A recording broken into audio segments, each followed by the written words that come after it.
Bienvenue dans l'émission Roule avec Driver, un dimanche de plus et pas un dimanche de trop. Je suis content de vous retrouver. Aujourd'hui, c'est spécial Ice Cube. Ice Cube, une légende. Ice Cube, un mec qui est là depuis les années 80, en fait. On s'en rend même pas compte, mais... Et il est toujours là, normal. Quand on le regarde, on se dit pas, ah ouais, l'ancien, oh le vieux, tout ça. On voit un mec qui est juste là, en place, et qui est toujours frais, toujours bien. Pour ça, j'ai toujours Hugo qui m'accompagne. Yes, comment ça va? Depuis les années 80, pareil. Je suis là. Voilà. Toujours frais, toujours bien. Donc voilà, on va s'attaquer à ce gros morceau, cette légende, ce monsieur qui est Ice Cube. Maintenant, j'aimerais qu'on parte un peu du début, les origines. Ice Cube, c'est un mec de Los Angeles, South Central pour être plus précis. Le rap, il commence très tôt. Il fait partie d'un groupe qui s'appelle CIA, la CIA. Et moi, j'ai entendu vite fait des bribes comme ça sur Internet et encore récemment. À l'époque où ça sort, ça sort à l'époque où il fait ses morceaux avec son groupe, des concerts, parce que c'est plus ça. On est en 1986. Bon, j'écoute pas encore de rap moi, donc voilà. Je découvre Run DMC, je crois. Voilà, en 86. Mais bon. En tout cas, il est dans un groupe qui n'a rien à voir avec ce que va faire NWA après. Rien à voir avec ce qu'il va faire en solo. En fait, d'après les dires, il s'inspirait beaucoup de Beastie Boys. Ce rap rock. Voilà, c'était vraiment très très inspiré de Beastie Boys. Et finalement... Ces histoires de rock vont revenir dans sa carrière tout doucement. Je vous expliquerai comment et pourquoi. Et ça lui servira beaucoup. Mais bref, CIA, c'est assez anecdotique. En tout cas, c'est dans ce groupe-là qu'il se fait remarquer par Dr. Dre, qui lui est DJ et qui mixe souvent en soirée. Donc, CIA se retrouve à faire des showcases dans les soirées de Dr. Dre. Enfin, c'est des soirées où ils mixent, c'est pas lui qui les organise, mais voilà. Et du coup, ils se rencontrent, Ice Cube et Dre, ils deviennent amis et tout ça, ils se revoient. Et quand ils rencontrent Eazy-E, qui est prêt à investir sur un groupe, en tant que producteur, Eazy-E veut même pas rapper, hein. Il a de l'argent à blanchir, et les dealers et tout, il se dit, ouais, la musique, ça peut être un bon business pour blanchir mon argent. Dr. Dre dit à Eazy-E, voilà, il y a un groupe à faire, il y a Ice Cube, le mec de CIA, il écrit super bien, il rappe super bien. Il y a MC Ren d'à côté, machin, tout ça. Voilà, on peut monter un groupe. Moi, je suis DJ, je fais des beats. Il y a DJ Yella aussi, qui est DJ qui fait des beats aussi. On peut monter le groupe avec tout ça, et voilà. Donc lui dit ouais, pourquoi pas, et tout ça. Mais après, comme on le voit, pour ceux qui ont vu le film Straight Outta Compton, à la base, Ice Cube écrit le morceau Boys in the Hood, mais dans le but de le faire rapper par un groupe qui vient de New York. Et Eazy doit financer. Donc Eazy paye le studio et tout. Les New-Yorkais viennent, ils ont du mal à rapper le morceau, ils disent que c'est de la merde, ils comprennent pas le lifestyle qui est expliqué dedans, parce que en vérité, c'est le lifestyle d'un mec de Los Angeles, et eux, c'est des New-Yorkais qui viennent d'habiter à LA, donc ils connaissent pas la culture d'LA. Et ils s'en moquent d'ailleurs. Donc ils décident en pleine séance d'arrêter, ils disent que c'est de la merde, c'est pas pour eux. Bon. Eazy leur fera savoir qu'ils ne sont pas les bienvenus, donc ils peuvent dégager de toute façon. Et au final, c'est les autres, Dre et les autres, Ice Cube, ça, ils engrainent Eazy à rapper ce fameux morceau en disant de toute façon, le lifestyle qui est raconté dedans d'un gangster de Los Angeles, c'est toi en vrai. Il y a que toi qui peux le rapper. Si toi tu le rappes, tu seras vrai. Eazy dit mais je sais pas rapper, j'ai jamais rappé de ma vie, je m'en fous. Ouais, c'est pour vous et tout. Finalement, ils l'ont chauffé. Bon, ça a été une galère. Ils ont enregistré le morceau, juste les prises de voix, ça a pris 24 heures. C'est incroyable, phrase par phrase, comme on le voit dans le film. Mais déjà, Ice Cube, voilà. Le premier morceau d'Eazy qui sera estampillé aussi NWA, c'est Ice Cube qui l'écrit en entier, et Ice Cube, il rappe pas dessus. Ça aussi, ça va être très important pour la suite. Ils se rendent compte que Ice Cube a vraiment un réel talent d'écriture, donc quand ils commencent à faire NWA, quand ils ont le deal pour faire les premiers albums d'NWA, en tout cas Straight Outta Compton, parce qu'il y avait un album un peu compilation avec plusieurs personnes dessus, qui s'appelait The Posse juste avant, mais le vrai album d'NWA, c'est Straight Outta Compton. Ice Cube se retrouve à écrire 80% de l'album, et il y a MC Ren qui écrit aussi le reste. Et il me semble que D aussi participe quand il est pas trop bourré. Mais voilà, en tout cas, Ice Cube a écrit la majeure partie de cet album. L'album Straight Outta Compton, c'est un classique, tout le monde le sait aujourd'hui. Ils en vendent des tonnes, mais surtout, ce qu'il faut resituer, c'est que aucune radio ne les joue à l'époque. C'est jugé trop violent, c'est pas possible. Ce qu'ils disent, c'est misogyne, c'est trop gangster. Ça parle de tuer des gens, ça parle de gifler des putes, ça parle de voilà, c'est gangster. Tu incites à la mort, tu incites à la violence. Voilà, les radios refusent de jouer, mais ça marche quand même. Parce que, bien sûr, il y a toujours une partie de la population qui aime la controverse. Donc ils disent, quoi, qu'est-ce qu'ils disent? Ah ouais, ça m'intéresse. Et il y a le fameux morceau Fuck the Police. Alors ça a été la meilleure publicité pour tout l'album. Avec le FBI qui était pas content, qui envoie des lettres de menaces, qui vient stopper des shows. Ça les a rendus encore plus célèbres. Sans radio, ils ont tout tué. Donc, dans la rue, c'est des superstars. Mais, dans le compte en banque, pas du tout. Ceux qui prennent tout l'argent, c'est Eazy et Jerry Heller. Et Jerry Heller, qu'il repose en paix, il est comme Eazy, ils ne sont plus là. Mais Jerry Heller escroquait Eazy aussi. Parce que Eazy, en vérité, c'est un dealer, c'est un mec de quartier, mais c'est pas un mec de contrat, de papier, il n'est pas de l'industrie de la musique à ce moment-là. Et Jerry Heller, lui, c'est son métier en fait. On vient le chercher. Eazy vient le chercher pour ça. Donc bien sûr, il l'endormait sur des trucs. Bon, Eazy s'en rendra compte plus tard dans sa carrière. Il s'en rendra compte d'ailleurs grâce à Dr. Dre et Ice Cube qui l'ont dit fais attention, alors qu'ils étaient en guerre. Mais bon, Ice Cube décide de quitter le groupe parce que c'est le premier à se rendre compte qu'ils se font arnaquer par Ruthless Records, qui est Eazy avec Jerry Heller, même si Jerry Heller dit non, je ne suis que le manager. En fait, il était associé. Eazy ne s'en rendait peut-être pas compte. Mais voilà. Mais Ice Cube, c'est le premier à se rendre compte que ça va pas. Que financièrement, il gagne pas d'argent. On lui a offert un chèque, c'était de la merde par rapport aux ventes. Il a dit non, quand on lui demandera plus tard qu'est-ce qu'il a fait avec l'argent d'NW, il dit j'ai acheté une nouvelle paire de baskets. J'habitais encore chez ma mère, quoi. Alors que l'album, il vendait des millions. Il sortait d'une grosse tournée et tout. Il dit non, je vivais chez ma mère. Ça veut dire, bon, il se barre, il décide de faire son premier album solo. Ça, on va en parler juste après. Mais en tout cas, quand il quitte NWA, ça fait comme un raz-de-marée parce que Ice Cube est très important. On l'entend beaucoup. Et ça ramène pas des embrouilles tout de suite. NWA ne parle pas tout de suite. Ils disent rien. Ils font ce qu'ils ont à faire. Il laisse MC Ren écrire beaucoup plus, du coup, comme Ice Cube n'est plus là. Mais Ice Cube, lui, en tout cas, il décide de faire son album solo et avec des histoires, des embrouilles, avec la maison de 10, Priority, dont je vous parlerai juste après. Maintenant, on va rentrer dans sa carrière solo. Alors, comme je disais, il quitte NWA parce que il trouve que Ruthless Records, donc Eazy et Jerry Heller, qui sont les producteurs de NWA, ne lui donnent pas l'argent qu'il mérite, voire pas du tout. Ils font des tournées, rendent fatigués, ils gagnent très peu d'argent. L'argent est vite dépensé en plus, ils sont jeunes. Donc ils décident de se barrer. Et surtout, Ice Cube, c'est le préféré d'NWA sur l'album Straight Outta Compton. Donc ce qui se passe, c'est que quand lui décide de se barrer, il va voir Priority, le label qui distribue les disques de Ruthless, les disques d'NWA. Et il dit au patron qui veut se barrer du groupe, c'est bon, il en a marre, il s'est fait arnaquer, il dit tout le monde le reconnaît dans la rue et il n'a pas l'argent qu'il mérite. Le patron dit bon, NWA c'est quand même une affaire qui roule, t'es sûr que tu veux te barrer? Il dit oui, je veux me barrer. Après il dit bon, vraiment si tu te barres, en tout cas, moi je veux que tu fasses tes albums solo ici. Parce que c'est le préféré, ils se rendent vite compte que c'est lui en fait qui fait tout, c'est lui qui écrit, il rappe mieux que les autres et tout ça. Donc ils disent tes solos, tu les fais ici. Donc du coup Ice Cube lui il est content, il se dit j'ai même pas à chercher un deal en fait. Tout est là. Sauf que on lui propose financièrement, en gros, on le fait comprendre que on va pas lui donner d'avance. Si l'album marche, je te donne une avance sur le prochain album et voilà.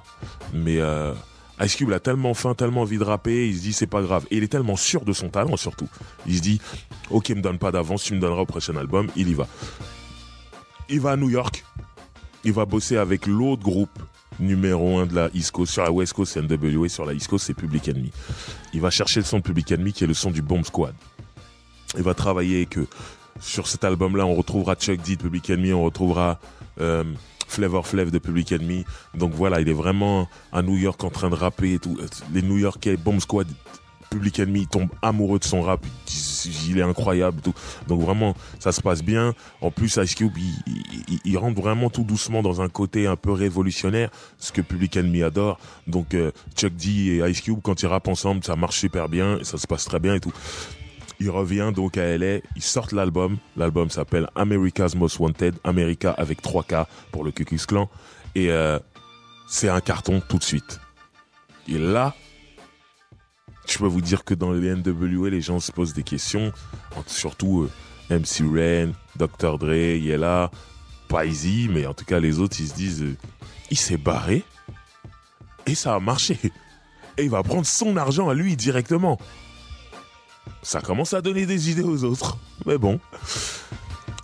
Ice Cube, la même année, et c'est là qu'on voit à quel point il avait faim, il sort un EP qui s'appelle Kill at Will. La même année. Et ça, c'était pas fréquent à l'époque. Aujourd'hui, on est en 2018, les gens ils sortent de 3-4 projets la même année, tout ça, c'est normal aujourd'hui. Mais à l'époque, tu sortais un album, le prochain sortait dans 3 ans, 4 ans, tu faisais une tournée de fou, après tu disais, attends, j'ai pas d'inspiration, faut que je vive des choses, t'attendais, tout, voilà. Lui, la même année, il sort un EP et tout, et le EP, c'était quelque chose. Donc, vraiment, est-ce que là, tout le monde se dit, non, lui, il est trop chaud, bon. Dans l'album America's Most Wanted, on a le son de l'Est sur certains morceaux, parce que c'est le Bomb Squad de Public Enemy qui l'a fait, mais on a vraiment les textes d'NWA, parce que c'est lui qui faisait, on a encore cette misogynie, on a encore ce truc d'aller tuer des gens, et puis il a ce côté révolutionnaire, le titre de l'album, comme je dis, c'est America's Most Wanted, il dit qu'il est le mec le plus recherché par cette Amérique raciste, parce qu'il y a les 3 du Ku Klux Klan, donc il a ce côté révolutionnaire, comme je viens de le dire, que Public Enemy adore, et donc il est assez consistant, il est dans plein de délires en même temps, il est gangster et révolutionnaire, comme dirait Dead Prez, ce groupe de Brooklyn. Et du coup, c'est un leader d'opinion en fait, pour la communauté noire. Les gens le suivent énormément. Plus tard, Tupac dira ouais, moi j'ai grandi qu'avec ma mère, j'avais pas de père. Moi, mes parents, c'était les disques de rap que j'écoutais. Il dit mes parents c'était Public Enemy, mon père c'était Ice Cube et tout, voilà, parce qu'ils avaient ce discours là et Tupac qui les écoutait, il disait voilà. Donc c'était vraiment un leader d'opinion. Aujourd'hui tout le monde voit Tupac comme ça, mais il faut savoir qu'avant Tupac il y avait des gens qui avaient ce rôle là et Ice Cube l'avait. Donc voilà, il sort ses 2 projets la même année, les 2 projets cartonnent, donc c'est vraiment une pointure. Et sur la West Coast, les gens qui cartonnent, c'est Ice-T, NWA, c'est vraiment ceux qui marchent, qui cartonnent, qui vendent des disques, qui ont des disques d'or, des disques de platine. Après, il y a plein d'autres groupes qui font leur truc aussi, mais ceux qui marchent, c'est ces 2-là. Et Ice Cube en solo vient se greffer sur le podium, hein, et là, clairement. Donc, tout va bien. America's Most Wanted, c'est réussi. À savoir que on lui avait promis une avance pour son prochain album si America's Most Wanted marchait, et America's Most Wanted a marché. Alors, comme je le disais juste avant, son premier album, America's Most Wanted, marche. Le EP qui sort la même année marche. Alors là, il va à la maison de disques et il demande une avance. L'avance qu'on lui avait promis pour le prochain album. Et là, le patron de Priority lui dit « Attends, il y a un petit souci, finalement je pourrais pas. » Il dit « Ok, donne-moi alors l'argent, mes royalties de America's Most Wanted qui ont marché et Kill at Will. C'est pas tout de suite, ça va arriver dans quelques mois. » Il dit « Mais moi je vis comment là aujourd'hui là, vraiment ?» Et faut savoir, il vivait peut-être encore chez sa mère hein, à ce moment-là. Donc il dit « Mais je vis comment ?» Et le patron, il tourne un peu en bourrique et tout. Et comme on le voit dans le film d'NWA, parce que dans le film sur les NWA, il y a des choses qui sont vraies, il y a des choses qui sont maquillées, arrangées, il y a des choses qui sont fausses. La scène là que je vais vous expliquer, elle est réelle. Ça, de toute façon, c'était partout dans la presse à l'époque. À l'époque, c'était la presse, c'était pas Internet. Et voilà. Donc, quand je dis la presse hip-hop, hein, c'était pas dans le Parisien, tout ça. Donc voilà.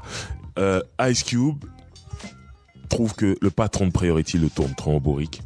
Donc il revient avec des mecs de son équipe, qui est le Lynch Mob. Parce que quand il sort son premier album, quand il quitte la NWA, il a avec son nouveau crew, il a son label qui s'appelle Lynch Mob. Il vient avec des mecs du Lynch Mob, qui ne sont pas des gens très gentils, hein, ça se voit sur leur visage. Ils viennent avec des battes de baseball et ils cassent le bureau du patron. Tout. Les disques d'or, les meubles, tout. Et après, le menace lui. Et lui, le patron, il est en larmes, il a peur. Il dit non. Il dit, Ice Cube lui dira, moi, de toute façon, tout ce qui est dans ton bureau, là, tu te l'es payé avec mon argent.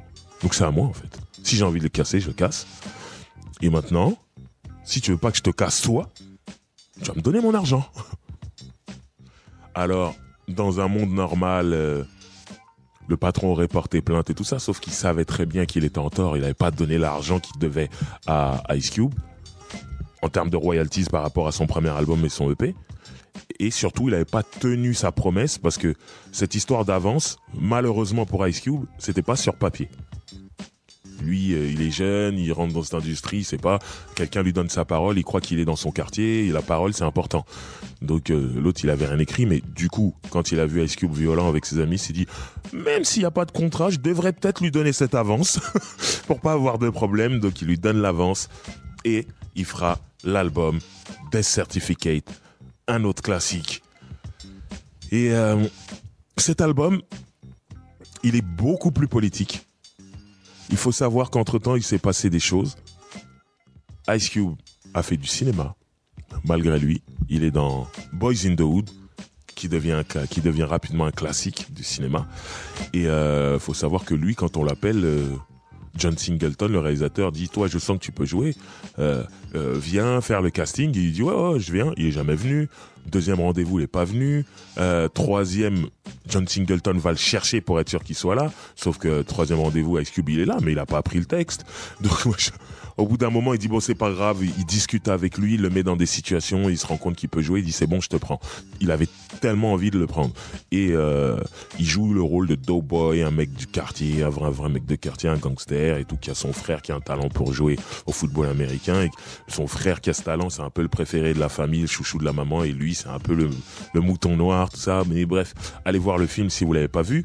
Donc Ice Cube a fait du cinéma. Ice Cube rentre dans ce qu'on appelle la Nation of Islam, qui, vous avez déjà vu ces hommes noirs souvent crâne rasé avec des costards et des nœuds papillons, avec un air très sérieux. Voilà, il rentre dans ce mouvement. Et du coup, c'est un mouvement qui est vraiment pour la condition des hommes noirs en plus. Donc lui, ça radicalise un peu son propos. Donc son album est beaucoup plus politique, et il y a cette pochette qui est incroyable où il met l'Amérique à la morgue. Il avait commencé par America's Most Wanted avec les 3K pour dire que je suis l'homme le plus recherché de l'Amérique raciste. Et là, Death Certificate, le certificat de mort, on voit un corps à la morgue, on voit son pied, le pied du mort qui dépasse avec une petite étiquette, et on voit Oncle Sam, donc qui représente l'Amérique, donc il vient de tuer l'Amérique. Et il montre le certificat de mort, et là donc tout l'album est assez politique, il est vraiment critique beaucoup l'Amérique dans laquelle il vit. Mais surtout, entre-temps, il y a eu des embrouilles avec NWA. NWA qui ont décidé sur le morceau Real Niggas, qui est sorti d'abord sur un EP qui s'appelle 100 Miles Running, et le morceau s'est retrouvé aussi sur l'album Niggas for Life. Et quand ils sortent le EP, ils sortent ce morceau Real Niggas, et dedans ils disent qu'Ice Cube est un traître parce qu'il les a quittés. Et lui, il le prend mal en se disant, lui, dans America's Most Wanted, quand il quitte le groupe, à aucun moment il attaque NWA, surtout qu'il s'entend toujours bien avec Dr. Dre, s'entend toujours bien avec DJ Yella, il a pas de problème avec MC Ren. Lui, son problème, c'est vraiment Jerry Heller et Eazy-E, parce que Eazy est avec Jerry Heller et qu'il règle pas les problèmes, voilà. Mais le reste du groupe, lui, c'est ses amis toujours, donc il a rien dit. Et un jour, il écoute un morceau d'NWA qui sort, et dedans, on dit que c'est un traître. Donc il dit, ah ok, vous voulez la jouer comme ça, ok. Et il fait un morceau qui s'appelle No Vaseline, qui est un des plus beaux morceaux Clash que j'ai jamais entendu. Tellement il prend les mecs point par point et il leur trouve des trucs à dire à chaque fois, et ça marche. Le morceau tue, il y aura pas vraiment de réponse, comme on le voit dans le film. DJ Yella, il est mort de rire quand ils sont dans le bureau, ils écoutent le morceau. Normalement, t'es censé être énervé parce que le mec t'a attaqué. Et DJ Yella, il est mort de rire. Il dit, mais il nous a tués. Et Eazy-E, Jerry Heller, lui qui est complètement fou parce qu'il trouve qu'Ice Cube a des propos antisémites dedans. Eazy-E, son instinct de rue, il dit ouais faut répondre. MC Ren, il dit faut répondre parce que c'est un mec de rue aussi et c'est en plus un rappeur, c'est un mec qui écrit. Et Dre il dit rien et DJ Yella il dit mais on a perdu, on gagnera jamais, il nous a tués. Et il dit ça comme ça. Et vous savez que je suis toujours plein d'anecdotes. J'ai eu l'occasion de rencontrer DJ Yella à sa venue à Paris avec le fils d'Eazy, Eazy. Et on a partagé une scène ensemble, on a fait un concert ensemble. Donc vous imaginez bien que j'ai DJ Yella d'NWA devant moi, normal, dans les loges, en promo radio. Je veux lui casser les couilles et lui poser plein de questions sur l'époque. Donc moi je lui parlais de cette époque-là, j'ai dit No Vaseline, tout ça, il dit mais... Et c'était avant le film, hein, le film n'était pas sorti. Donc il m'avait clairement dit, mais moi quand j'ai entendu ça, j'ai ri parce que c'était marrant ce qu'il disait. Il dit, il nous a vraiment tués. Et quand les autres disaient faut répondre, mais je l'ai regardé, mais vous êtes pas sérieux. C'est lui qui écrivait tous les textes du groupe. Comment vous allez le battre? Donc il disait clairement, mais non, mais c'est mort. Donc j'étais plié de rire, comme il le disait aussi simplement. Et donc du coup quand j'ai vu le film quelques mois plus tard, c'était vraiment ce qu'il me racontait. Et je me disais, ah ouais, ok, voilà, lui, j'étais le premier à avoir ri. Il dit, ah, venez, on laisse tomber. On s'en fout, il nous a tués. Mais par contre, dans la rue, c'était pas aussi simple pour Ice Cube que sur morceau, que sur disque. Lui, il avait son nouveau crew, donc le Lynch Mob, qui était vraiment des gangsters et tout. Des gangsters qui rappaient. Pas des rappeurs qui faisaient les gangsters. On voit la nuance.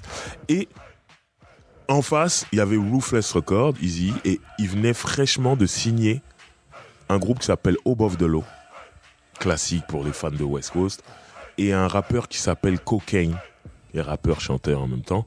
Et la particularité de ces deux groupes, si on peut dire groupe, parce que Cocaine c'est un rappeur solo, c'est qu'ils venaient d'un coin du comté de Los Angeles qui s'appelle Pomona.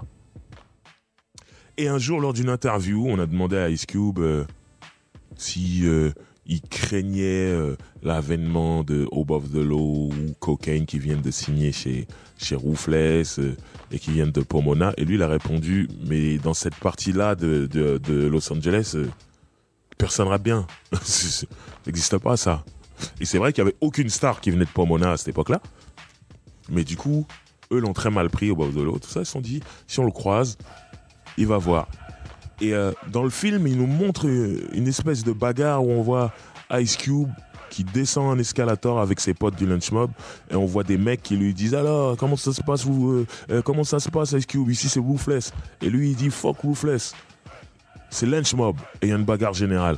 En fait, ce qu'ils ne disent pas dans le film, c'est que ces mecs là c'est Above the Law en fait, qui sont de Pomona et qui disent lui il parle mal de chez nous, ok, on va voir. Et d'après les dires de Jerry Heller, qui a sorti un livre de son vivant que j'ai lu, il dit que Above the Law, à chaque fois qu'il croisait Ice Cube passait un mauvais quart d'heure. Alors après voilà, c'est Jerry Heller, c'est l'ennemi d'Ice Cube. On sait pas s'il passait à chaque fois un mauvais quart d'heure parce qu'Ice Cube n'était pas tout seul non plus, et les mecs du Lynch Mob, tout ça, c'était pas des enfants de cœur non plus. Moi je pense que ça partait surtout en bagarre générale, mais voilà, tout ça c'est pour dire que dans la rue, c'était pas aussi simple que en studio. Ok, Ice Cube l'a gagné, qu'on fasse un NWA, il y a pas de problème, ça. Ils ont même pas répondu derrière, ils ont laissé courir, et NWA a fait un super album qui est Niggas for Life, qui est classique de chez classique, sans avoir à répondre à Ice Cube, et il y a pas de souci, ça a cartonné. Tout le monde justement se disait, comme Ice Cube n'écrit plus, qu'est-ce qu'ils vont faire NWA? Ben ils ont fait, pour moi, Niggas for Life c'est mieux que Straight Outta Compton. Ça veut dire ils ont réussi à faire un meilleur album sans Ice Cube, mais on s'en fout. Ice Cube de son côté cartonné avec ses super albums. Mais voilà, c'est pour dire qu'il y avait vraiment des tensions. Ce No Vaseline a ravivé des flammes et tout ça. Mais bon, lui, il est au top de son truc. Death Certificate, carton, platine, comme America's Most Wanted. Donc, un sans faute pour Ice Cube. Tout se passe très bien. Donc, là, il va partir en tournée sur un festival, enfin une tournée en fait qui s'appelle Lollapalooza, un truc comme ça. C'est un gros festival en fait où il y a beaucoup de groupes de métal, beaucoup de groupes de rock La Palouza. La Palouza, voilà. Moi, je dis la Loupoulouza, je sais plus. Voilà, exactement. Il y a beaucoup de groupes de rock dedans et ce que je vous disais en début d'émission, c'est que Ice Cube, il a commencé par faire du rap un peu à la Beastie Boys et tout ça, donc ces trucs de rock, ça va revenir et lui, il aime vraiment ça. Donc c'est pas juste, il venait faire son rap dans un festival de métal, tout ça, mais il était content. Quand on lui a proposé d'être dedans, il a pas dit « Ah non, je fais pas ce genre de musique, donc ça sert à rien que j'y aille ». Il a été, et je vous expliquerai les répercussions juste après. Comme le disait Hugo quand il me corrigeait avec ce festival qui s'appelle La Loupouza. La Palouza. Oh, j'arrive pas. La Palouza. Voilà, ce festival assez métalleux, assez rock, hard rock. Ice Cube participe donc à cette tournée et en fait ça lui ouvre un nouveau public, le public entre guillemets blanc, qu'il n'avait pas avant. Et là il l'a, et ceux qui écoutent du métal, ils aiment voir des gens avec de l'énergie, des gens énervés. Et Ice Cube en termes de sourcils froncés, personne le bat. Et il a la musique totalement énervée, même s'il a la musique qui parle à une communauté noire.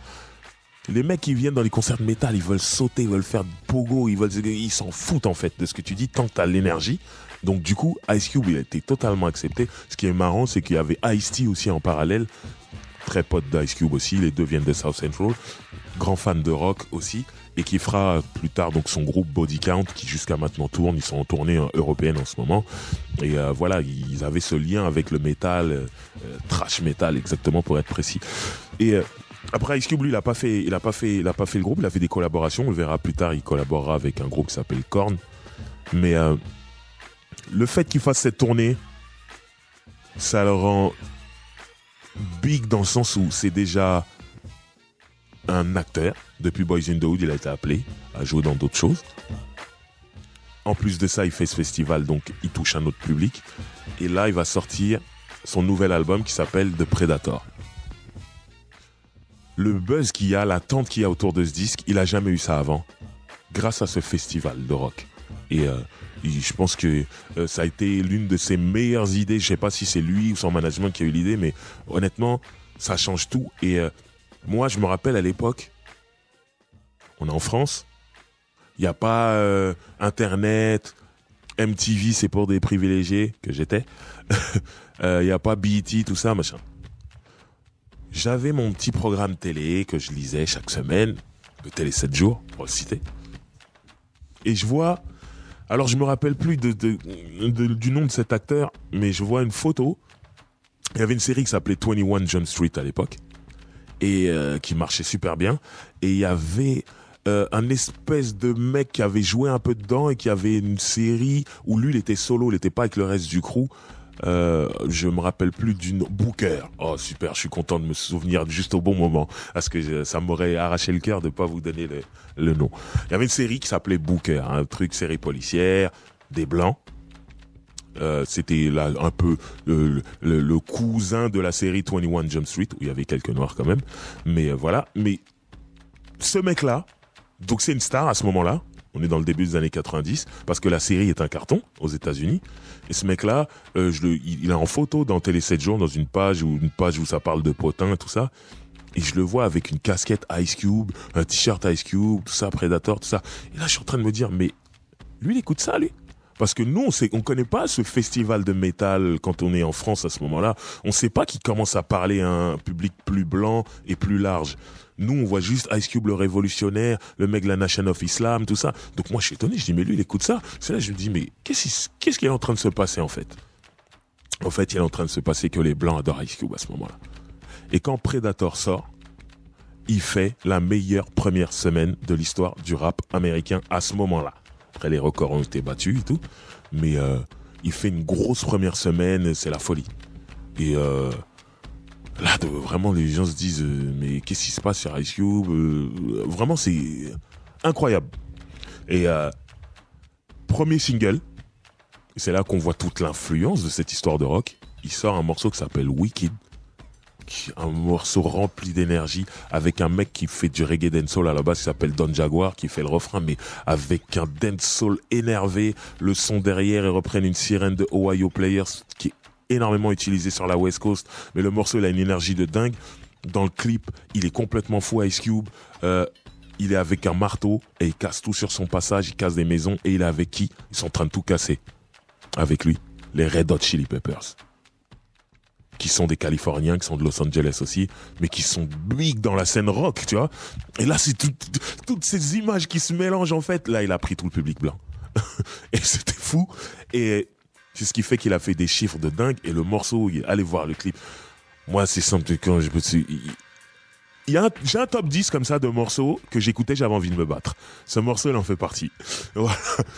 Et ensuite, il sortira le single qu'on écoutera aussi, It Was a Good Day, qui est un morceau plus laid back, plus simple, où il raconte une journée à Los Angeles, dans le ghetto. On voit le clip, il va un peu partout. Et il y a la phrase mythique qui dit, à la fin du morceau, il dit « Aujourd'hui, j'ai pas eu à utiliser mon AK-47, mon Kalachnikov. On peut dire que c'était une bonne journée. » Donc, c'est beau, il raconte des trucs, il sert des meufs, il va jouer au basket. Une journée pépère d'Ice Cube. Et ce qui est dingue, si je me trompe pas, c'est que quand il rentre chez lui dans le clip, il y a les flics qui viennent le faire chier quand même. Et c'est la fin du clip, si je me trompe pas de clip. Voilà, mais en tout cas, il y a des hits, il y a des gros morceaux, l'album connaît un succès énorme. Pour la première fois, il fait une grosse première semaine. À l'époque, c'était pas... par exemple, Dr. Dre, Chronic, qui a vendu même peut-être plus que l'album de Predator. Il fait pas une grosse première semaine, il vend sur la durée. Snoop a fait une grosse première semaine, lui, par contre. Il y avait une attente de fou. Mais voilà, en tout cas, Ice Cube, il réussit là vraiment à scorer. Ses 2 premiers albums ont cartonné, mais celui-là, il cartonne encore plus. Il touche un autre public, là. Ice Cube, ça devient vraiment la superstar des superstars. En plus, il fait du cinéma. Vraiment, voilà. En plus, superstar tout en restant énervé. Sourcil froncé. Ça, c'était très important à l'époque. La crédibilité, tout ça, et il l'avait.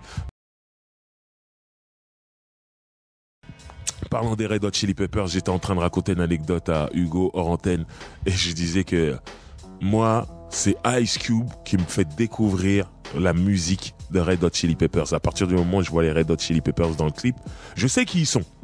Je sais qu'ils sont big, mais je m'en fous en fait de leur musique, moi, avant qu'Ice Cube les mette dans le clip. Quand je vois qu'il les met dans le clip, je dis bon, je vais m'intéresser un peu à leur musique et je découvre Give It Away, Give It Away, Give It Away Now. Je découvre Californication, tout. Et j'adore en fait, je kiffe. Et surtout, j'adore leur logo. Je le trouve vraiment bien. Et un jour, j'étais à Los Angeles, comme vous savez que j'aime commencer mes phrases comme ça, et je rentre dans un magasin et je vois un t-shirt de Red Hot Chili Peppers, que je trouve magnifique, et je veux l'acheter. Et il n'y avait pas ma taille. Je suis triste, je suis énervé. Quand je rentre en France, je me dis non, mais il me faut vraiment ce t-shirt. Donc je le cherche sur Internet, et là, je le trouve sur un site, et je l'achète. Et il se trouve que c'était un site frauduleux et que ma carte a été bloquée, j'ai été pillé, on m'a pris de l'argent dedans, ma carte a été piratée tout simplement. Je voyais de l'argent, je voyais mes relevés de compte, Miami, parking, des courses à Miami, des trucs, j'avais jamais mis les pieds à Miami. Je me suis dit, oh putain, ils m'ont eu. Bien sûr, j'ai jamais eu ce t-shirt, jusqu'à maintenant je l'ai pas eu, donc si quelqu'un veut me l'offrir, mon anniversaire c'est au mois de juillet. Voilà, c'est fait, c'est dit. Donc, pour en revenir à Ice Cube, c'est, comme je le disais juste avant, c'est une star. Il est au top de son game avec Predator, mais il a un son, il commence à traîner avec Cypress Hill, comme je disais juste avant, et il a un peu le son de DJ Muggs. Par exemple, la Check Yourself qu'on a écouté juste avant, c'est le remix, mais la version de l'album, c'est vraiment DJ Muggs de Cypress Hill qui l'a faite. Donc on reconnaît vraiment la patte Cypress Hill dessus. Et là, ce son-là. Mais comme Cypress Hill, ça cartonne, c'est bien, hein, c'est intelligent d'avoir ce son-là. Mais en parallèle, il y a Dr. Dre, Snoop et Death Row qui cartonnent, mais qui cassent tout, qui cassent la baraque avec le G-Funk. Il y a Warren G, du coup, qui est aussi avec le G-Funk, cartonne. Il y a Domino, un mec de Long Beach, qui cartonne aussi avec le G-Funk et tout ça. Donc Ice Cube va se dire, bon, je suis quand même de Los Angeles, je vais faire mon prochain album beaucoup plus G-Funk. Et il va travailler avec QD3, qui n'est autre que l'un des fils de Quincy Jones, le légendaire Quincy Jones de Michael Jackson. Ben, il a un fils qui fait aussi de la musique et il se trouve que le mec est très fort. Donc voilà, il a travaillé entre autres avec Tupac, c'est lui qui fait Live and Die in LA de Tupac, c'est lui qui le fait. Il a travaillé avec Loonies et avec Ice Cube sur cet album-là qui s'appelle comment s'appelle cet album? Little Injection. Oh, j'ai failli avoir un trou. Voilà, cet album, moi, je le trouve magnifique. On est en pleine saison West Coast G-Funk. Et là, il donne vraiment aux fans de G-Funk ce qu'ils veulent entendre. Il y a du George Clinton, il y a Bob Gunn avec George Clinton. Il y a le fameux You Know How We Do It, qui est un pur morceau de Ryder. Si t'as jamais roulé en voiture avec cette chanson, t'as raté ta vie. Non, c'est juste, j'exagère, mais c'est juste un morceau fait pour être en voiture, chill. Si t'as un décapotable et que t'es en été, c'est mieux. Il a fait le clip comme ça de toute façon. À cette époque-là, Ice Cube a un afro bien fourni. Je me souviens que j'avais fait la même coupe quand j'étais au lycée au même moment. Eh oui, monsieur. Ice Cube m'avait influencé. J'avais coupe afro, peigne dans les cheveux comme lui. Et j'étais là et je marchais comme ça au lycée. Les gens me disaient, mais il est fou. Non, je me prenais pour Ice Cube à ce moment-là. Donc, cet album n'a pas le même succès que Predator, parce que Predator c'était la folie, mais l'album est platine comme d'habitude. Ice Cube, c'est vraiment, il est très constant, hein. Tout ce qu'il fait, ça marche. Et voilà. En tout cas, cet album, je ne sais pas pourquoi, mais quand il fait des concerts aujourd'hui, il ne joue plus aucun morceau de cet album-là, comme s'il assumait plus, ou je sais pas. En plus, dedans, il parle de Rodney King. Il y a eu l'épisode Rodney King à Los Angeles, cette vidéo qui montrait des policiers tabasser un homme noir dans les ghettos de Los Angeles. Et les policiers ont été acquittés, c'est surtout ça. Et ça a donné lieu à des émeutes interminables où ils ont dû envoyer l'armée dans les ghettos de Los Angeles pour calmer parce que la police ne pouvait plus. Donc voilà, il parle de ça. On est juste après Rodney King et tout. Et je sais pas pourquoi il ne joue plus un morceau de cet album alors que moi, s'il me faisait au moins You Know How We Do It sur scène, je serais tellement heureux. Quel morceau. Mais bon, c'est pas grave. On est dans Roule avec Driver, donc on va l'écouter le morceau. Donc, vous inquiétez pas. Maintenant, on est obligé de parler de Ice Cube dans le cinéma, sachant que ce monsieur n'a pas fait que Boys in the Hood. Quand je pense que John Singleton a dû aller le chercher, la bousculer pour entrer dans le cinéma, au final, il a fait énormément de choses dans le cinéma. Et aujourd'hui, c'est ce qui lui rapporte le plus d'argent, c'est ce qu'il fait le plus. C'est complètement fou. Alors, un peu comme ça en vrac, je vais vous citer des films les plus importants parce qu'il y en a énormément. Alors il y en a certains qui sont en tant qu'acteurs, d'autres qui sont en tant que réalisateurs et d'autres qui sont en tant que producteurs parce qu'il a sa boîte de production de films qui s'appelle Cube Vision et qui produit des films. Alors Boys in the Hood, comme je disais, il y a un film qui s'appelle Trespass. En français, ça s'appelle Les Pilleurs, où il était avec Ice-T. Il y avait les deux Ice-T et Ice Cube étaient les deux acteurs principaux de ce film. Il y a Higher Learning, qui était par John Singleton. Alors en français, c'était Fièvre à Columbus University. Ça parlait des différentes communautés qui pouvaient être sur un campus à l'université et le racisme. Ça veut dire il y avait des gens qui étaient dans une mouvance néo-nazie, d'autres dans une mouvance Black Power. Et ça provoquait des conflits. Et c'est John Singleton, celui qui a fait Boys in the Hood, qui a fait ce film. Et il a rappelé Ice Cube, comme quoi il était très content de lui. Il y a bien sûr les séries Friday, il y en a 3 pour l'instant. Il se murmure depuis plusieurs années qu'il y aurait la 4e. On attend ça avec impatience. Voilà. Avec Smokey, damn, qui est joué par Chris Tucker. Il y a Mike Epps qui rentre dans le deuxième, qui est Next Friday, qui était très bien aussi. Il y a plus Chris Tucker, mais Mike Epps est très bien. D'ailleurs, ils deviendront très proches et on verra Mike Epps dans plusieurs clips d'Ice Cube. Friday, faut savoir que c'est des films petit budget qui rapportent des millions. Et c'est là qu'Ice Cube a commencé à se faire vraiment une grosse marge, des gros bénéfices, parce que c'est le genre de film qui coûte pas cher. Au final, il n'y a pas d'artifice. C'est tourné dans le ghetto, des petites maisons, tout ça. Et au final, c'est un carton total. Donc Cube Vision a cartonné. Il y a Players Club, qui est un film que j'ai adoré parce qu'il traite des strip clubs à Chicago. Et comment dire, j'ai vu ce film en étant aux États-Unis. J'étais dans le sud, j'étais pas à LA, j'étais à Jackson, Mississippi. Et c'était la première fois que j'allais au cinéma voir un film en anglais sans sous-titres. Parce qu'on est dans leur propre pays, il n'y a pas de sous-titres. Et j'avais peur d'être perdu, en fait. Je me disais, c'était en 98, je crois. Si je me trompe, ouais, 1998. Je maîtrise beaucoup moins l'anglais qu'aujourd'hui. Je me disais, je vais être perdu, mais en fait, j'ai été guidé par toutes ces déesses qu'il y avait dans ce film sur les strip clubs. Et merci beaucoup, Ice Cube. Tu m'as régalé avec ce film. Il y a Anaconda, ça c'était sorti en 97, qui est un film sur ces serpents géants qui bouffent des humains. Et pour la petite histoire, il y avait une actrice dans ce film qui était Jennifer Lopez. Et oui, Ice Cube a tourné avec Jennifer Lopez. Bon, il se faisait bouffer par des serpents, mais voilà. Il y a Thicker Than Water, qui est un film produit par Mack 10, qui est un artiste produit par Ice Cube à ce moment-là. On en reparlera après. Il y a quoi d'autre? Il y a Triple X2, sachant que le premier c'était Vin Diesel qui jouait, et sur le 2 Vin Diesel a dû s'embrouiller avec la production et tout. Ice Cube a joué le rôle. Alors on doit se dire, bah attends, Vin Diesel c'est un gros musclé, comment Ice Cube est parti faire de la musculation. Alors il était pas musclé comme Vin Diesel, mais il avait des bras, tout ça, machin. Et ce qui était marrant dans le film, c'est qu'il y avait des petites références.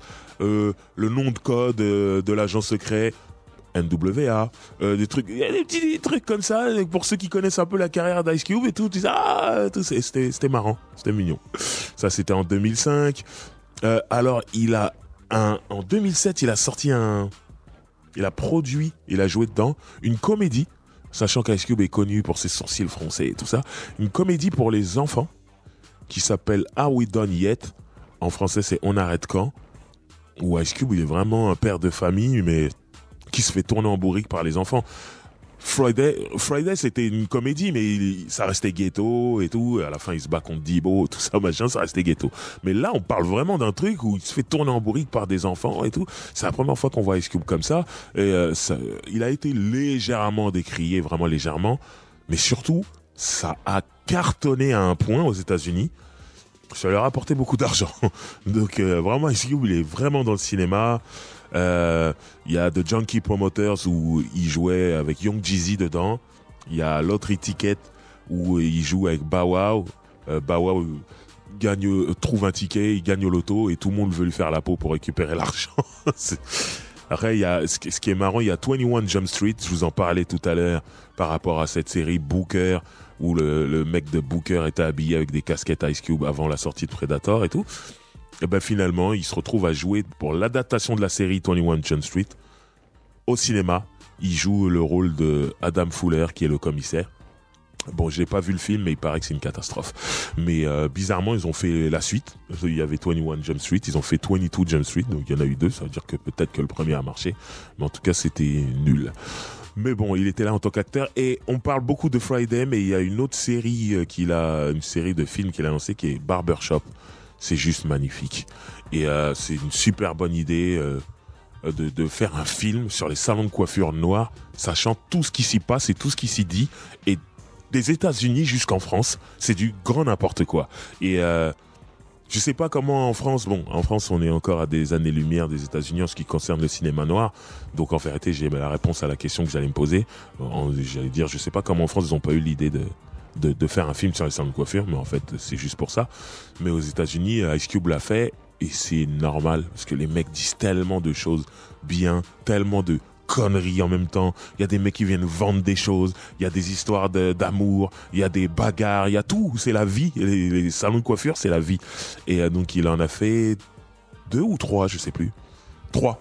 Ouais, il y a le 3e où il y a Common qui joue dedans. Et justement, j'en ai pas parlé avant, mais Common et Ice Cube ont eu un beef. En gros, que je dise pas de bêtises, Common avait fait une chanson en hommage au hip-hop où il disait que il avait personnifié, il avait dit que le hip-hop c'était comme une femme. Il dit I used to love her. Il disait qu'il l'aimait et que il y a des petites dérives et que ça avait changé. Zoxy nous avouera que son morceau rap musique que j'aime était inspiré de ce morceau-là aussi, où il a personnifié le rap en une femme et tout, et en parlant des dérives du rap où ça changeait un peu. Et Ice Cube lors d'une interview, lui avait dit en gros, vas-y, on s'en bat les couilles du hip-hop, ces trucs d'arrogance qu'il y a beaucoup sur la West Coast et tout. Et du coup, Common a répondu avec le morceau de Bitch in You, où il parlait de toutes les contradictions d'Ice Cube, sachant qu'Ice Cube il était rentré dans la Nation of Islam à l'époque de Death Certificate, mais plus tard il faisait de la publicité pour de la bière, contre de l'argent, pour parler de la marque, c'était St. Ides, qui est une bière qui fait dans les ghettos noirs, surtout à Los Angeles. Toutes les bouteilles en verre que vous voyez qui mettent sous plastique dans les films type Boys in the Hood ou Menace to Society, c'est ça en fait. Et en fait, il lui disait, faut savoir, il était étrange et tout. Et le morceau de Common était vraiment très chaud. Et il avait vraiment secoué Ice Cube. Ice Cube a répondu via les albums de West Side Connection, dont on parlera après. Aussi sur un album de Mac 10 sur le morceau West Side Slaughterhouse, qui était un très gros morceau aussi. Où il y a la super phrase où il dit You used to love her, donc, comme pour reprendre le titre de Common, où il dit j'avais l'habitude de l'aimer. Il dit moi j'avais l'habitude de la baiser en parlant du hip hop tout ça. Mais honnêtement, et je suis un grand fan d'Ice Cube, si on prend les morceaux ligne par ligne, Common a gagné. Common, grand lyriciste, Ice Cube, grand lyriciste, mais Common, il a vraiment joué sur les contradictions d'Ice Cube, et les contradictions étaient vraies. Tu peux pas, c'est pas des trucs inventés ou machin, c'était vrai. Donc honnêtement, Common a gagné, mais Ice Cube est tellement big que ça touche rien, ça touche pas la carrière d'Ice Cube, continue à vendre des disques, et beaucoup plus que Common. Mais pourquoi je vous parle de ça, c'est parce que Barbershop 3, entre-temps ils ont fait la paix, Common est devenu acteur, Ice Cube lui dit viens jouer dans Barbershop 3, ils font un morceau pour la bande originale ensemble, ils vont le faire à la télé, tout ça, et c'est beau. C'est beau. C'est pas juste des mecs qui se serrent la main, ils ont vraiment travaillé ensemble à un haut niveau. Ils en ont fait du cinéma. Donc voilà, c'était pour parler de ça. Maintenant, j'aurais pu faire un topic sur les Clash. Ils s'embrouillaient avec Cypress Hill alors qu'ils étaient super potes. Allez, je la raconte. Je sais que vous aimez bien. Cypress Hill, en fait, ils avaient un morceau, je crois, tiré du 3e album, où le refrain, il disait « Throw your set in the air ». Et faut savoir que le set, ce qu'ils appellent le set à Los Angeles, c'est ton gang.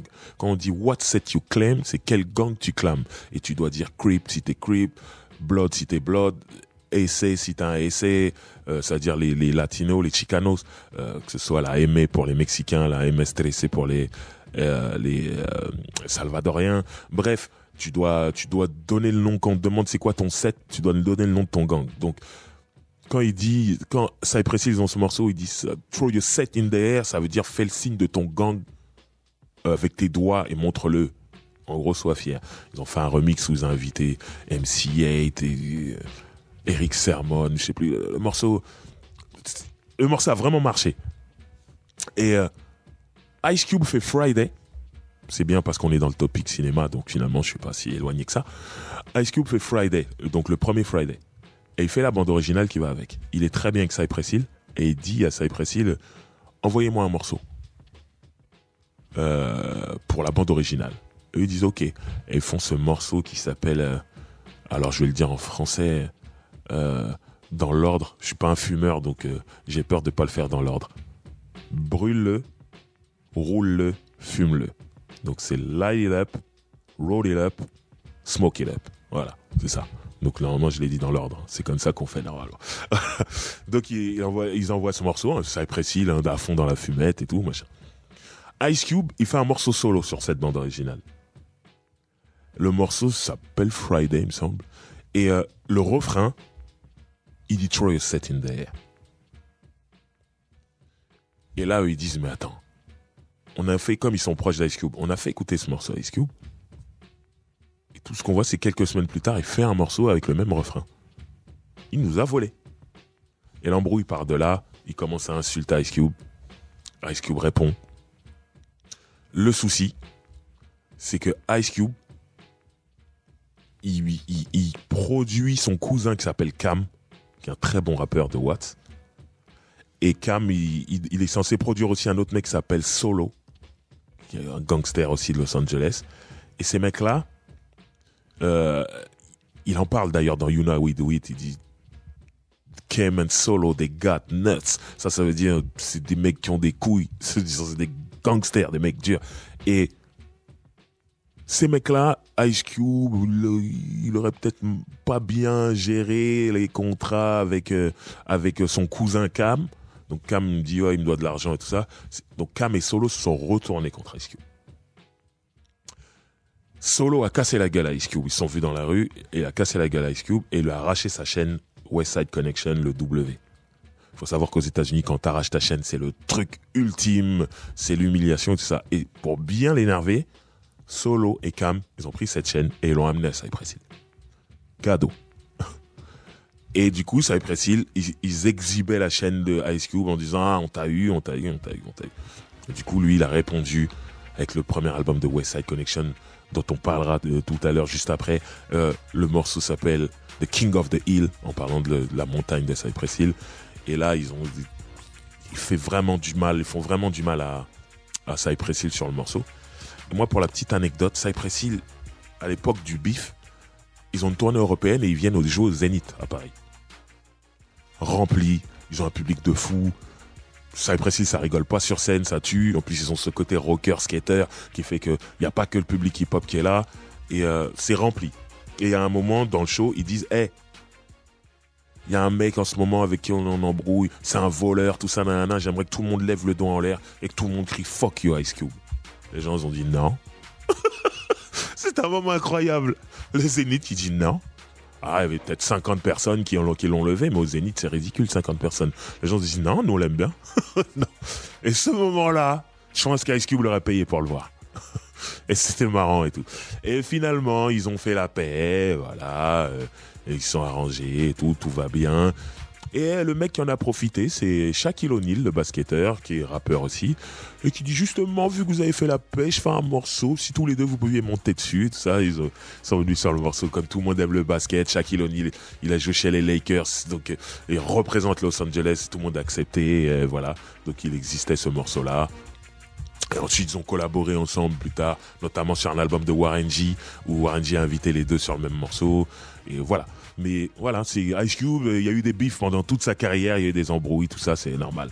Mais en tout cas, voilà, ça c'était pour parler de sa partie cinéma. Je vous ai cité plusieurs films qui sont assez importants. Maintenant, on est obligé de parler, on en a un peu parlé juste avant, on est obligé de parler de West Side Connection, qui est un super groupe monté par Ice Cube avec Mack 10 et WC, qui sont deux artistes qui le produisaient déjà. Et ils ont décidé de faire ce super groupe en réaction à l'espèce de suprématie et de boycott des autres de New York et la East Coast, en fait. En gros, ils reprochaient à New York de toujours manquer de respect aux musiques qui n'étaient pas de New York, comme la West Coast ou comme le Sud.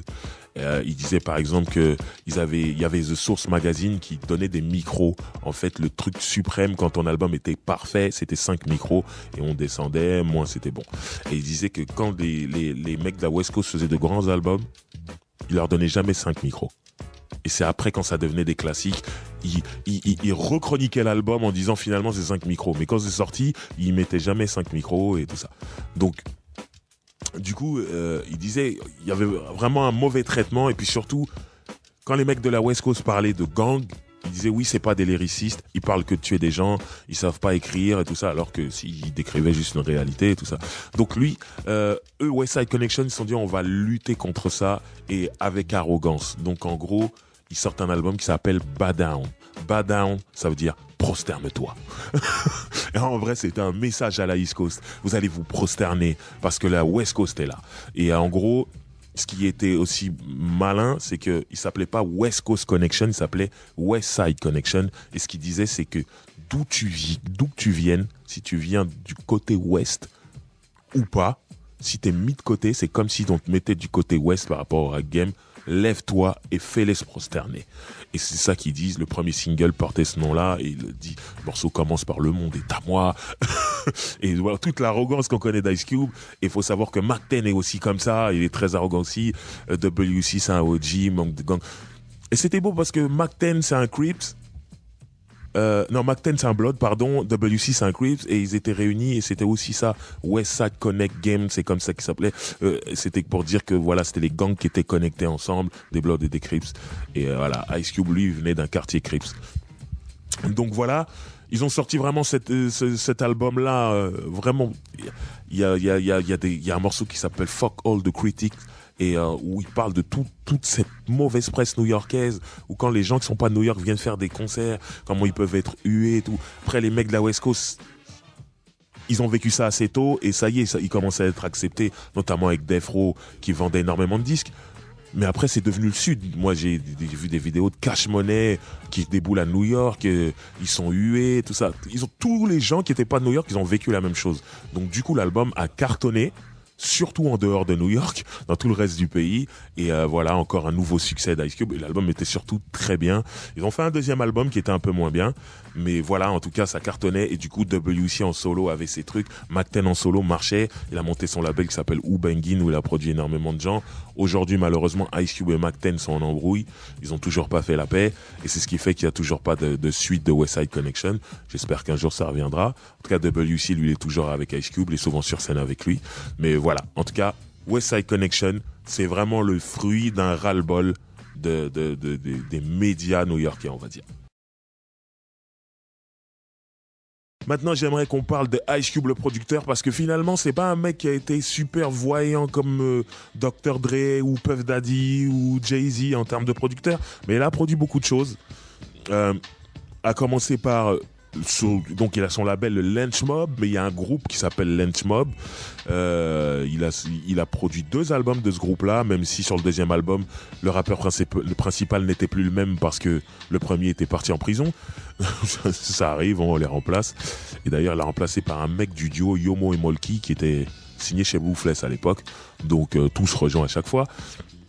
Le premier album était incroyable. Il y a de très bons morceaux sur le deuxième. Mais le premier album était incroyable. Il y a le morceau Freedom Got and AK, la liberté d'avoir des flingues, notamment des AK-47.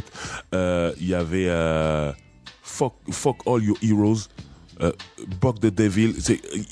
En gros, ils expliquaient qu'en tant que noirs, tous les héros blancs ne leur parlaient pas et qu'il serait temps qu'il y ait des héros noirs. Donc ils disaient on encule tous vos héros. Donc j'y allais franchement. Et surtout il y a le morceau moi avec lequel j'ai découvert cet album de Lynch Mob. Comme je disais, j'étais un privilégié, j'avais MTV, donc il y avait le clip du premier single et là je vois un truc incroyable. Alors là, à la fin de l'émission, je vous invite tous à aller voir ce clip. Faut savoir que au moment où il y a cet album qui sort, il y a un film qui est sorti au cinéma qui s'appelle Gorille dans la brume. Gorillas in the Mist. Ok? Et eux, ils font Guerrillas in the Mist, la guérilla dans la brume. Et par contre, ils sont dans la jungle, mais ils sont en mode guerriero avec la peinture, tout ça. Et j'avais rarement vu autant de violence au niveau de l'énergie. Les mecs crient de ça. C'était incroyable. Ice Cube, il rappe dans des couplets de dingue. Les autres membres du Lynch Mob, il faut voir le clip. Moi, quand j'ai vu ça, j'étais traumatisé. Je l'avais enregistré sur ma cassette vidéo magnétoscope. On regardait ça tout le temps avec mon frère. C'était la folie. J'ai acheté l'album, j'ai pas été déçu. Il y avait toute cette violence, toute cette haine, tout ça. C'était beau. C'était beau. Je vous invite à aller voir le clip Guerrillas in the Mist. Voilà, de toute façon, on va écouter le morceau juste après. Et il a produit énormément de gens. Il a produit KD en solo. Il a produit un groupe qui s'appelle Caution. Et jusqu'à ce qu'il produise Mack 10. Mack 10, c'est un mec d'Inglewood. Faut savoir que là-bas, il y avait aucun héros qui venait d'Inglewood au niveau du rap. Personne n'avait réussi à faire des disques de platine ou machin. Et Ice Cube produit Mack 10 qui fait disque d'or et qui lui-même, du coup, produira beaucoup de gens. Et pour la petite anecdote qui a été racontée, il me semble, dans la sauce par notre ami Nicolas, Mack 10 serait la première personne à avoir eu Justin Bieber en face de lui et qui voulait produire Justin Bieber. Mais il faut savoir que Mack 10, il a toujours produit que du gangsta rap. Et lui, c'est un gangsta rappeur. Et voilà, et quand on écoute sa musique et qu'on le voit, voilà, c'est un blood, tout ça, on le comprend.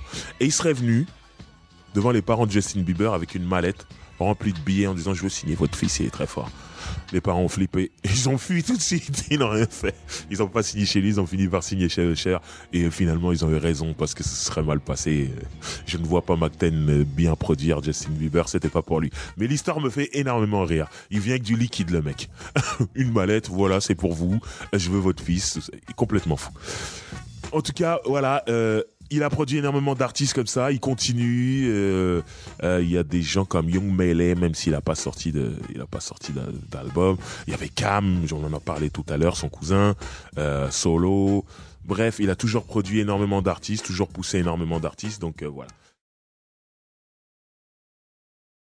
Alors en gros, pour terminer l'émission, je voulais juste dire que Ice Cube, c'est un mec aujourd'hui qui fait énormément d'argent avec le cinéma. Il produit énormément de films. Tout à l'heure, je vous parlais de Barbershop, un film qu'il produit dans lequel il joue et il participe aussi à la réalisation. Il avait fait l'équivalent qui s'appelle Body Shop, parce que pour les hommes, on dit barber, la barbe et tout, mais pour les femmes, on va pas parler de barbe. Donc on appelle ça le magasin de beauté, Body Shop, et il a fait l'équivalent où c'est Queen Latifah qui joue dedans, qui joue un peu son rôle à lui. Et voilà, il produit énormément de choses, même s'il joue pas dedans, et il continue à faire de l'argent. Et je me souviens d'un concert où il était au Zénith. Il était venu ce concert-là, c'était un gros concert West Coast au Zénith. Il y avait le Dog Pound, il y avait Too Short. Je dois oublier quelqu'un d'autre. En tout cas, il y avait Ice Cube avec WC. Et ce jour-là, il a dit clairement au micro, ah, je m'en fous. J'ai mon argent d'Hollywood. L'industrie du cinéma me paye très bien aujourd'hui. Moi, je rappe parce que j'aime ça. Je le fais en totale indépendance. Il faut savoir que tout doucement, plus on avançait et plus il était indépendant de chez indépendant. Je m'explique. Il y a la majorité des gens qui sont indépendants, ils ont souvent une major au moins pour distribuer leurs albums. Lui, il en est arrivé au stade où même la maison de distribution, il l'a créée, c'était Lenchmob Distribution. Et l'album Love Now, Cry Later, je crois que c'est ça, c'est dans cet ordre-là. Il l'a sorti comme ça. Il n'y a que pour l'étranger, il avait un deal avec Virgin parce qu'il ne pouvait pas arroser le reste du monde. Mais aux États-Unis, c'était sur sa boîte de distribution. Il faisait tout. Il produisait, il éditait, il distribuait. Il faisait tout lui-même et il prenait l'argent directement dans sa poche. Même pas besoin de faire disque d'or à la base. Bon, avec lui, ça le faisait quand même. Mais voilà, du coup, il prenait encore énormément d'argent. Il partait en tournée dans le monde. Il prenait encore énormément d'argent. Mais lui disait, je m'amuse moi avec la musique aujourd'hui. Et il a sorti donc cet album-là. Il a sorti derrière Raw Footage. Où il y avait Gangsta Rap Made Me Do It, qui était un morceau incroyable, où il parlait de ces gens qui disaient que le gangsta rap influençait tous les mots du monde, alors qu'il disait faut arrêter. Avant le gangsta rap, les gens faisaient déjà n'importe quoi. Donc il a continué à sortir des albums et jusqu'à cet album qui s'appelle I Am The West, album incroyable et dont on va écouter un morceau d'ailleurs pour terminer l'émission. Donc voilà, c'est pour dire qu'aujourd'hui Ice Cube il est tranquille, il fait son cinéma, quand il a envie de faire un disque, il fait un disque. Il a sorti une réédition de l'album Death Certificate, il a fait 2-3 inédits, il en a fait un clip et tout ça. Voilà, quand il a envie de rapper, il rappe, mais sinon son argent est dans le cinéma, donc voilà. Une petite vie tranquille, il a ses enfants, il a deux fils qui rappent, un qui fait du cinéma aussi, qui joue le propre rôle d'Ice Cube dans le film Straight Outta Compton, et qui est plutôt doué pour le rap, et doué pour le cinéma. D'ailleurs, les petits bruits de couloir disaient que la famille Kardashian avait des vues sur le fils qui jouait, et lui directement il s'est mis devant, venez même pas jouer ici. Ouais, parce que la rumeur dit que tous les gens qui rentrent dans la famille Kardashian deviennent un peu tarés. Bref, on fera un Roulette Driver spécial Kim Kardashian. Je rigole.